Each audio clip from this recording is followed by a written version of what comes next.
Class 10th का math का एक क्वेश्चन पेपर है हाफली का। इसी प्रकार के क्वेश्चन आपको मिल सकते हैं एग्जाम में। पहला जैसे दिया है कि HCF 252 और 594 बराबर 18 और हमें इसका एलसीएम निकालना, मतलब इसमें फार्मूला कौन सा लगाएंगे, मतलब हमें पहली संख्या दे रखा है, दूसरी संख्या दे रखा है और इसका HCF दे रखा है 18, तो हमें एलसीएम निकालना है। तो फार्मूला लगाएंगे पहली संख्या गुणे दूसरी संख्या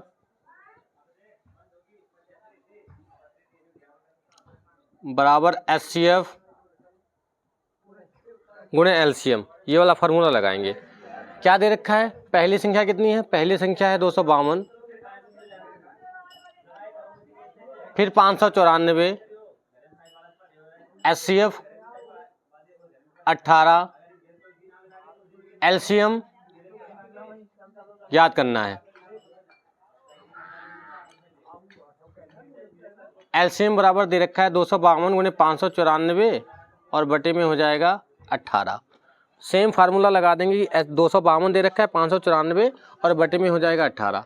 इसको डिवाइड कर देते, किसी एक को डिवाइड कर देंगे।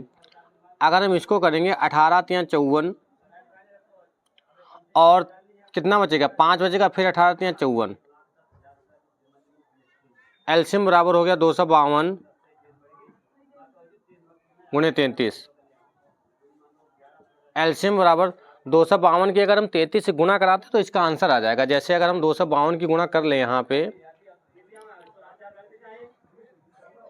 3 दूना 6, 5 ना 15, 3 दूना 6, 1 7, 3 दूना 6, फिर 5, यहाँ पे 7, 6 आएगा, 6 5 11 और 7 5 12 1 13 और ये आएगा 8, 8316, 8316। पहला इसका आंसर आ जाएगा ऑप्शन नंबर सी। इसमें पहला दिया है 8300, दूसरा दिया है 8010, 8316, फिर 5200। अगर इसको देखेंगे तो इसका ऑप्शन दे रखा है, इसको हम आपका स्क्रीनशॉट लगा देंगे साइड में। दूसरा इसका दे रखा है, दूसरा दे रखा है कि वह बड़ी से बड़ी संख्या याद कीजिए, बड़ी संख्या जिससे 245 और 1037 को विभाजित करने में प्रत्येक दशा में 5 शेषफल प्राप्त हो। ऑप्शन दे रखा है 22, 23, 24, 25। मतलब जो संख्याएं हैं 245 है, उससे हम 5 कम कर देते हैं, 240 बचा। 1037 है, इससे 5 कम कर देते हैं तो 1032 बचा। इसका HCF निकाल देते हैं, बड़ी से बड़ी संख्या का मतलब HCF। तो HCF इसको भाग विधि से अगर हम करें तो 240 से हम भाग करेंगे किसको, 1032 को। सिंपल सा करेंगे, 240 को 2 बार ले जाएंगे, 2 3 4 बार, 0 4 चौको 16, 4 दूनी 8 1 9, इतना आ गया 960। अब इसको फिर से डिवाइड कर देंगे, यह बचेगा 2, 13 से 6 गया 7, 72 हो गया। इसको करेंगे 240 से डिवाइड कर देंगे, फिर इसको करेंगे 7 या 21, 3 दूना 6 और 7 या 21 हो जाएगा। कितना बचेगा, 4, 3 से गया 2, 24, 24 या 72, कितना आ गया। इसका आंसर आ गया 24 ऐसी संख्या है, मतलब ना तो 22 है, ना 23, ना 25। 24 ऐसी संख्या है जिसको हम अगर भाग करें 245 और 1037 को, दोनों में 5 शेषफल बचेगा। तो हमने पहले किया कि दोनों को 5 5 कम कर दिया, इसका मतलब इसका HCF कितना आ गया, 24 आएगा। और यही इसका आंसर हो जाएगा option number C, option number C. और इसका भी था ऑप्शन नंबर सी। ये हो गए। तीसरा आ गया, तीसरा है बहुपद x² - 2x - 3 के शून्यक हैं। मतलब x² - 2x - 3 -3 के शून्यक है। शून्यक का मतलब इसके हमें गुणनखंड ज्ञात करना है, तो कर देंगे x² - 2x - 3 बराबर 0। इसका शून्यक ज्ञात करना है, फैक्टर कर देते हैं, x² माइनस का 3 माइनस का 1, x माइनस का 3 बराबर 0, x² - 3x माइनस में प्लस का x -3 बराबर 0, x कॉमन ले लेंगे x -3, 1 कॉमन ले लेंगे x -3 बराबर 0। क्या बचेगा, यहाँ भी x -3 है, यहाँ भी x -3 है, तो ये बचेगा x -3 x + 1 बराबर 0, x -3 बराबर 0, x + 1 बराबर 0, x बराबर 3 आ गया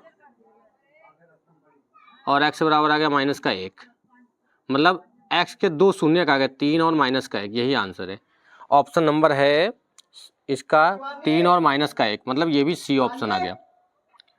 तो ये भी -3 अगला है। एक द्विघात बहुपद जिसके शून्य x -3 बराबर 0 था, तो ये आ जाएगा x बराबर 3 और x बराबर -3, इसके दो शून्य का x बराबर 3 और -1, मतलब 3 आया माइनस, इसका ऑप्शन नंबर सी आ गया। चौथा दिया है एक द्विघात बहुपद जिसके शून्य 5 और -3 है, हमें बहुपद बताना है। तो शून्यक दे रखा है, इसमें शून्य क्या है, शून्यकों का योगफल और गुणनफल नहीं दे रखा है, हमें शून्यक दे रखा है। तो पहले शून्यक अल्फा मान लिया, हमें दिया है 5, बीटा दिया -3, तो पहले अल्फा प्लस बीटा निकाल लिया। 5 -3 कितना हो गया, 2 बचा। अल्फा गुणे बीटा मतलब 5 गुणे -3 -15 बचा, ये हो गया। अब इसको सॉल्व करेंगे, द्विघात समीकरण क्या हो जाएगा, द्विघात समीकरण बराबर x² minus alpha plus beta x minus का यहाँ पे प्लस होता है अल्फा प्लस बीटा, तो x², alpha minus alpha plus beta का मान है 2x और प्लस अल्फा बीटा माइनस का 15 बराबर 0। x² -2x -15, मतलब ये भी ऑप्शन नंबर सी ही सही है। पहले का भी ऑप्शन नंबर सी, दूसरे का भी सी, तीसरे का भी सी दिया है और चौथे का भी सी दिया है। अब 5 पे आ जाते हैं। 5 नंबर, के किस मान के लिए 2x + 3y बराबर 5, 4x + ky बराबर 10 के अपरिमित रूप से अनेक हल है, मतलब इनके मान बराबर, तो a1/a2 होता है, तो 2/4 बराबर 3/k बराबर 5/10 ये होगा। तो 2 दूनी 4, तिरछी गुना कराएंगे, k बराबर हो जाएगा 3 दूना 6, ऑप्शन नंबर डी। छठा सवाल, सवाल दिया कि x - y बराबर 2, x + y बराबर 2 का कौन सा हल होगा, मतलब ऐसा कौन सा इक्वेशन है, ऑप्शन है जो इन दोनों को सेटिस्फाई करेगा। मतलब x का मान होना, x - y बराबर 2 होना चाहिए। अगर हम x का मान 4 ले लें, ऑप्शन नंबर सी, और y का मान ले लें 2, तो 4 से 2 घटाएंगे 2, और 4 से 2 घटाएंगे 2 तो आ रहा है, लेकिन यहाँ पे हमारा आ जाएगा 4 से 2 घटाएंगे 2, लेकिन 4 और 2 6 हो रहा है, तो ये वाला तो हो नहीं सकता। तो क्या हो जाएगा, x का मान हम लोग ले लेते हैं 2, y का मान ले लेते हैं 0, x का मान ले लेते हैं 2, y का मान ले लेते हैं 0, ये आंसर हो जाएगा ऑप्शन नंबर बी। 2 - 0 2, 2 + 0 2, सिंपल सी बात है। 7वां दिया है 3x² - 6x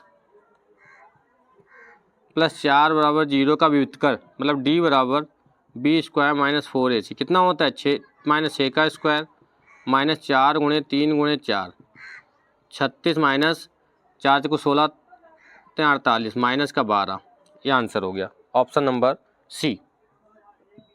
8 नंबर, 7x² - 28 का हल क्या होगा, मतलब 7x² बराबर 28, x² बराबर 28/7, 7 × 4 = 28, x बराबर हो गया ±√4, x का मान आ गया ±2, ये आंसर आ गया।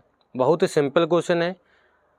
इसी प्रकार के आपके पूरे पेपर में क्वेश्चन दिए, बहुत ही इम्पोर्टेंट है। आपके जो ऑब्जेक्टिव हैं ये बहुत ही इम्पोर्टेंट है, और हाफ ईयरली के हिसाब से आपके आधे सिलेबस से दिए हुए हैं, तो इसको सॉल्व करेंगे और ये आपके हाफ ईयरली एग्जाम में आ सकते हैं।